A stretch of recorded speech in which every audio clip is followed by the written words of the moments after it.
मुझे पता है कि आप बहुत एम्बिशियस हो। आप में से कुछ चाहते होंगे कि यार अपना एक दिन घर हो, कुछ लोग चाहते होंगे कि यार अपनी गाड़ी हो, उस गाड़ी की इच्छा बहुत सालों से यार वो गाड़ी अपनी हो, और कुछ लोग ये भी चाहते होंगे कि यार अपने बच्चों के लिए मैं कुछ करूँ। कुछ लोगों की भूख तो इससे बहुत ज़्यादा होगी, उनको सिर्फ घर नहीं चाहिए यार, एक बंगला चाहिए, प्राइम लोकेशन पे चाहिए। कुछ लोगों को सिर्फ एक गाड़ी नहीं चाहिए, चाहते हैं कि एक दिन उनका अपना एक प्राइवेट जेट हो। और कुछ लोग सिर्फ बच्चों के लिए कुछ नहीं करना चाहते, बहुत कुछ करना चाहते हैं। वो चाहते हैं कि जिस दिन वो जाएं एक लेगेसी छोड़ के जाएं और इतना कुछ सेट करके जाएं कि उनकी 7 पुश्तें बैठ के पैसा कमाएं।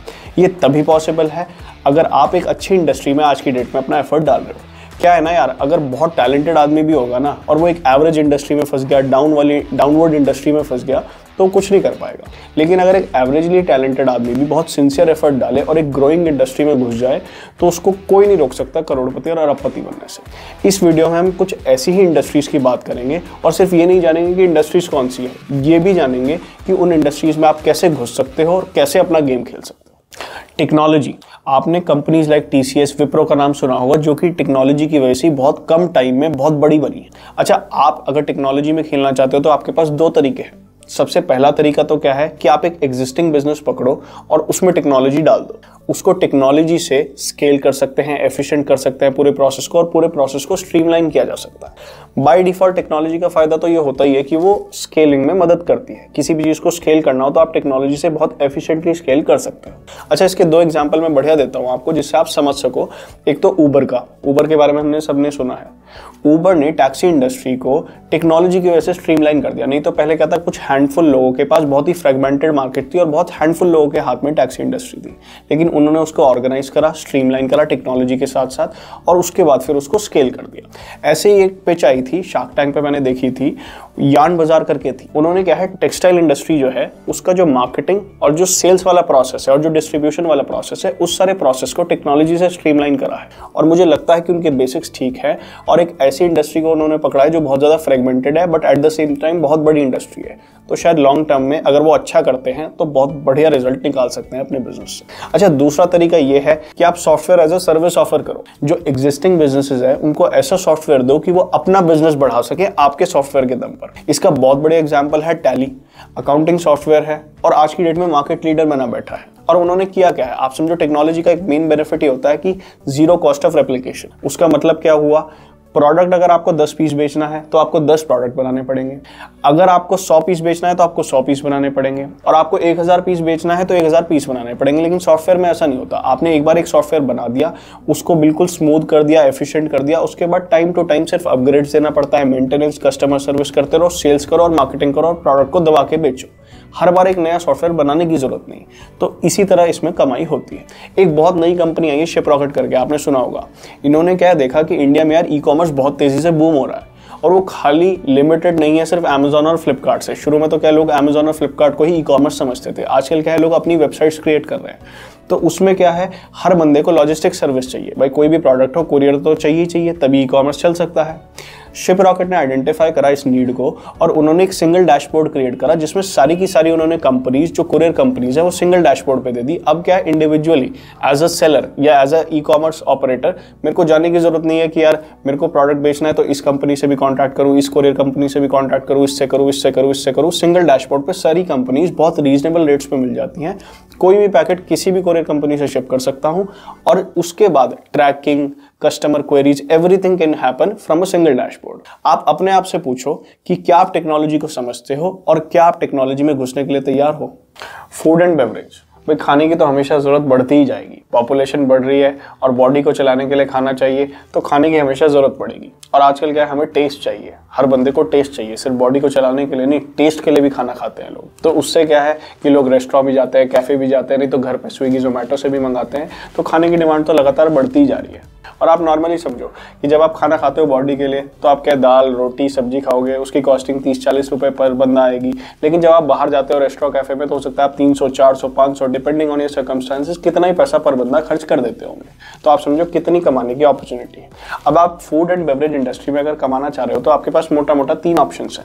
सबसे पहले तो क्या है, आप कोई प्रोडक्ट पकड़ो, या आप कोई ऐसा फूड या कोई ऐसी ड्रिंक पकड़ें जिसको आप पैकेज कर सके और उसकी शेल्फ लाइफ इतनी कर सके कि वो बिकने से पहले खराब ना हो जाए। जब आपने शेल्फ लाइफ मेंटेन कर ली तो उसको एक डिस्ट्रीब्यूशन नेटवर्क में डालो। हो सकता है कि आपको एक एग्जिस्टिंग डिस्ट्रीब्यूशन नेटवर्क मिल जाए किसी कंपनी का और आप हर गली हर गुचियारे तक अपने प्रोडक्ट को पहुंचा सको और एक स्केलेबल बिजनेस खड़ा कर सको। उससे आप अरबपति 100% बन सकते हो अगर आपका प्रोडक्ट चल गया। इसका बहुत बड़े एग्जाम्पल कोका कोला कंपनी है। आप देखो कितने साल से मार्केट में खड़ी हुई है और बनाती क्या है? Carbonated water. कोई पेटेंटेड प्रोडक्ट तो है नहीं कि भाई कोई और कार्बोनेटेड वाटर नहीं बना सकता, लेकिन वो अपने डिस्ट्रीब्यूशन नेटवर्क की वजह से इतने सालों से मार्केट में खड़ी हुई है। आप समझो किसी गांव में भी जाओगे और वहां पे किसी नुक्कड़ पे भी देखोगे तो वहां भी आपको कोका कोला की बोतल मिल जाएगी। एक लेटेस्ट एग्जांपल है जैन शिकंजी का। जो नॉर्थ इंडियंस है ये तो बहुत ज्यादा जानते होंगे। मोदी नगर में एक जैन शिकंजी वाला बंदा है जो शिकंजी बेचता है। हर बंदा जो वहां से जाता है वो शिकंजी उसकी पी के ही जाता था। लेकिन अब क्या है, लेटेस्ट में एक फ्लाईओवर बन गया। अब कोई बंदा वहां तक जाता ही नहीं। फ्लाईओवर से बाहरों बाहर गाड़ियां निकल जाती है तो वहां तक कोई बंदा जाता ही नहीं शॉप तक। उसने क्या करा, 10 रुपए की पैकेज ड्रिंक निकाल दी जैन शिकंजी करके,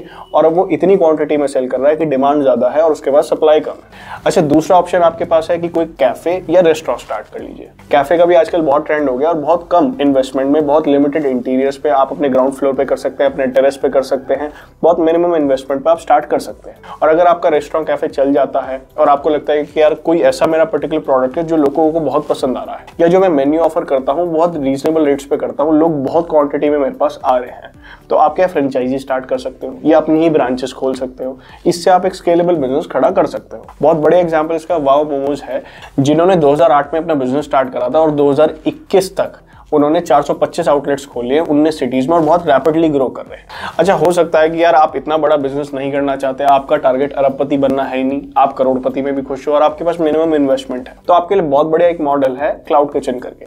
आजकल क्लाउड किचन में क्या है, बहुत मिनिमम इन्वेस्टमेंट पे आप अपने वर्किंग आवर्स के हिसाब से काम कर सकते हैं। इसमें क्या आपने जोमेटो या स्विगी से या इस तरह की ऐप से टाई अप कर लिया, आपने फूड बनाया, ऑर्डर्स लिए इनकी ऐप के थ्रू, और इन्हीं का बंदा आएगा, मटेरियल पिकअप करेगा, कस्टमर तक देगा, आपकी पेमेंट्स ऑटोमेटिकली आपके बैंक अकाउंट में आती रहेगी इनका कमीशन काटने के बाद। और मेन प्लस पॉइंट क्या है, आपको जरूरी नहीं कि यार पूरे दिन काम करना है। बहुत बार क्या होता है, हाउस वाइफ होते हैं, वो लिमिटेड आवर्स ही काम कर सकता है। मे बी फॉर एग्जांपल मैं शाम 4 बजे से रात के 10 बजे तक ही काम कर सकती हूँ। तो आप क्या है, उन्हीं आवर्स में अपने अकाउंट को एक्टिव करें और उन्हीं आवर्स में वर्किंग करें। एंटरटेनमेंट इंडस्ट्री, ये इंडस्ट्री तो पहले ही बहुत बड़ी थी और अब तो एक्सप्लोर करती जा रही है। बहुत सारे OTT प्लेटफॉर्म्स आ गए आज की डेट में। Amazon प्राइम है, नेटफ्लिक्स है, वूट है, सोनी लिव है, डिज्नी हॉटस्टार और बहुत सारे प्लेटफॉर्म्स हैं। और ये प्लेटफॉर्म्स क्या है, रेगुलरली बहुत क्वालिटी कंटेंट डिलीवर कर रहे हैं, बहुत कंसिस्टेंटली कर रहे हैं। आपने देखा होगा कि यार एक सीरीज में देख रहा हूँ और उस प्लेटफॉर्म पे भी एक और सीरीज आ गई, यार उस प्लेटफॉर्म पे एक और सीरीज आ गई। बहुत सारी सीरीज आती रहती हैं और बहुत कम टाइम में आ रही हैं। बहुत लोग जो मेरे जैसे होंगे वो तो क्या होगा, डिनर करने बैठे और उसके बाद यार एक एपिसोड देख लेते हैं एक सीरीज का और फिर 3-4 घंटे में पूरी की पूरी सीरीज ही निपटा दी। रात को 4 बजे तक बैठे पूरी की पूरी सीरीज देख डाली। कंटेंट इतना क्वालिटी का है, इतना ज्यादा कन्विंसिंग है। बहुत बार यूट्यूब पे बैठे यार कपिल शर्मा की वीडियोस देखने बैठे और पता ही नहीं चला यार 10-15 वीडियोस देख दी, 3-4 घंटे निकल गए यार।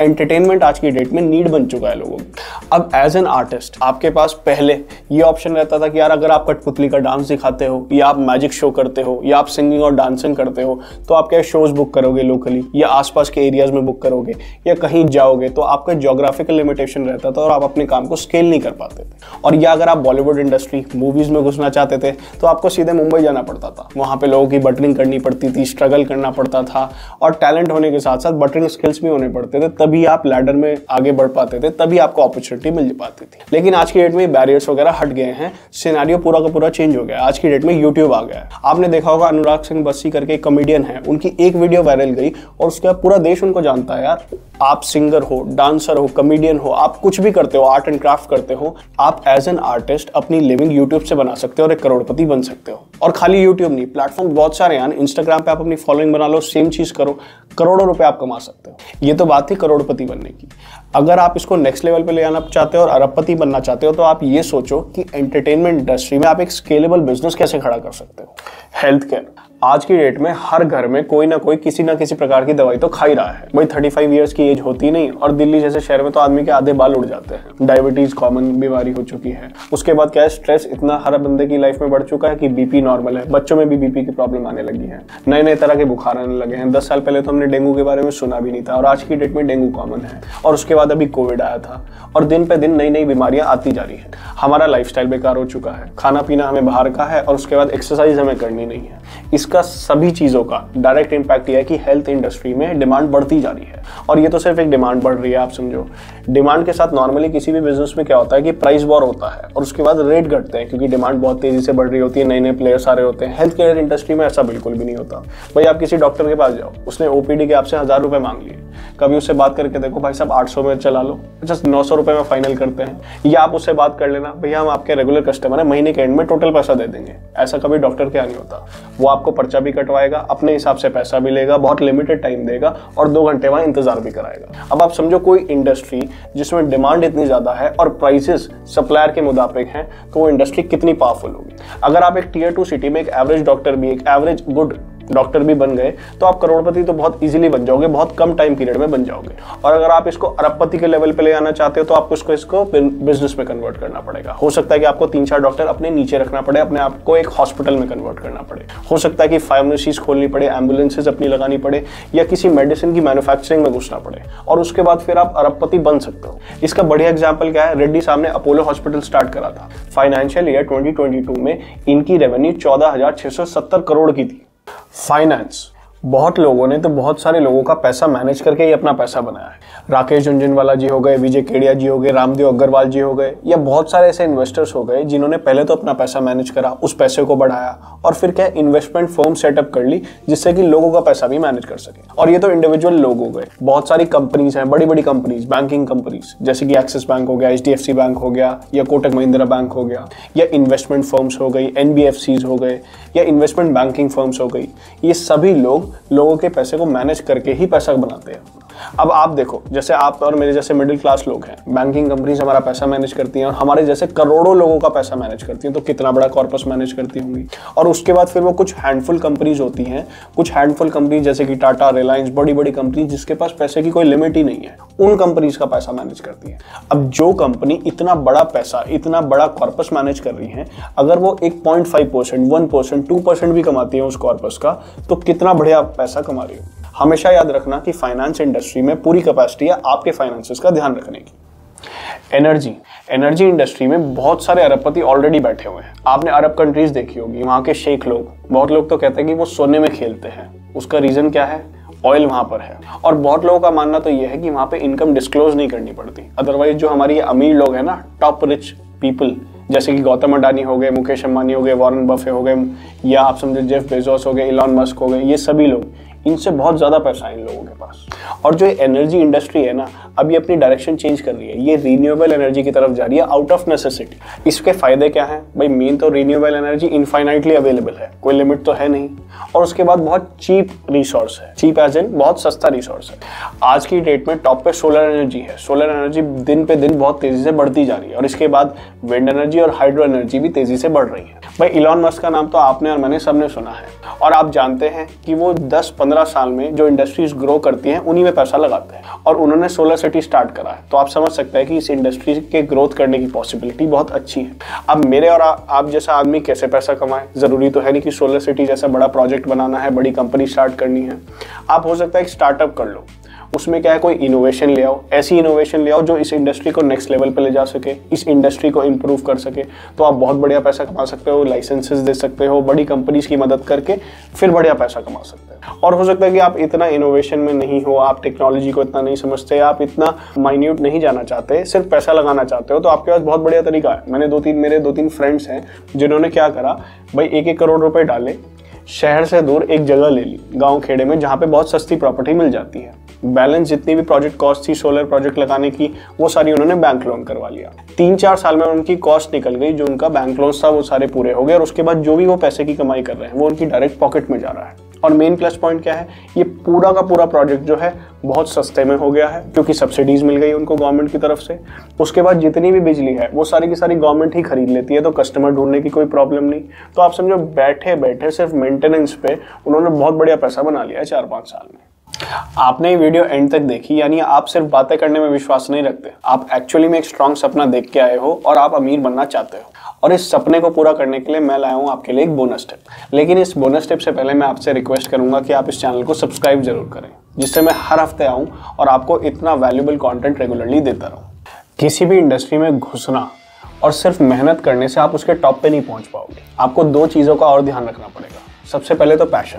ऐसा नहीं कि बस एक फैंसी वर्ड है पैशन, कोई ऐसी चीज जो आप जेन्युइनली एंजॉय करते हैं करना, वो आपका पैशन है। कोई ऐसी चीज जिसका शायद आपको कोई पैसा भी ना दे करने को, लेकिन आप फ्री में भी करने को तैयार हो। यार मेरे को मजा ही बहुत आता है इसको करने में, क्योंकि यार आप कुछ भी करो, मुश्किलें तो आने ही वाली हैं। जब भी आप कुछ बड़े करने निकलोगे ना, तो बहुत सारी प्रॉब्लम्स आएंगी, बहुत सारे लोग आपको रोकने के लिए आएंगे, और उस दिन अगर आप जेन्युइनली एंजॉय करते होंगे इस चीज को करने के लिए, तो आप आगे बढ़ते जाओगे। और अगर आपको मजा नहीं आता होगा या आप सिर्फ पैसे के लिए कर रहे होंगे, तो आप थोड़ा बहुत पैसा कमा के बिल्कुल सेटिस्फाई हो जाओगे। उसने कहा यार दाल रोटी बढ़िया चल रही है, अपनी ख्वाहिशें भी पूरी हो जाती हैं, थोड़ा बहुत इधर उधर से कमा लेते हैं, बहुत है, उससे आगे आप बढ़ ही नहीं पाओगे। दूसरा है अनटैप्ड नीड। आप कोई ऐसी जरूरत को पकड़ो जो बहुत लोगों ने केटर नहीं की है अभी तक। उससे क्या है, आप एक हाई मार्जिन चार्ज कर पाओगे। और क्या होता है ना, किसी भी बिजनेस को ग्रो करने के लिए पैसे की जरूरत होती है। जब आप बिजनेस को ग्रो करोगे और आपके मार्जिन अच्छे नहीं होंगे, तो आपको बाहर से कैपिटल उठानी पड़ेगी, इक्विटी की फॉर्म में, लोन्स की फॉर्म में। लेकिन अगर आपके मार्जिन अच्छे हुए, तो आप अपने प्रॉफिट से ही अपने बिजनेस को ग्रो कर पाओगे। और जो कोई बंदा 15 साल में अचीव करेगा, वो शायद आप 5 साल में ही अचीव कर पाओगे। अब टाइम आ गया है एक्शन लेने का। अब स्किप मत कर देना, एक्चुअल में अभी आपने इस वीडियो से फायदा उठाना है। आप अभी कमेंट करो कि कौन सी आपको इंडस्ट्री ल्यूक्रेटिव लगती है, और आपको लगता है कि शायद, चाहे आज नहीं, शायद कभी मैं इस इंडस्ट्री में काम कर पाऊँ या कुछ इस इंडस्ट्री से पैसा कमा पाऊँ। एक बार आपने कमेंट्स बॉक्स में टाइप कर दिया, तो सबकॉन्शियसली आपके माइंड में फीड हो जाता है कि यार हाँ, मैंने इस इंडस्ट्री को टाइप किया था, तो इस इंडस्ट्री में मैं कैसे कर सकता हूँ। आपके माइंड में क्वेश्चंस आने स्टार्ट होंगे। जब क्वेश्चंस आएंगे, तो आप उनके आंसर्स के लिए लुकआउट करोगे, और आपको पता नहीं चलेगा 4 महीने 6 महीने में आपके माइंड में थॉट्स चलते रहेंगे, और आप धीरे धीरे उस इंडस्ट्री में एक्चुअल में घुस जाओगे। अदरवाइज इस वीडियो को देखोगे और स्किप करके भाग जाओगे, कोई एक्शन नहीं ले पाओगे। मिलते हैं नेक्स्ट वीडियो में। Until then.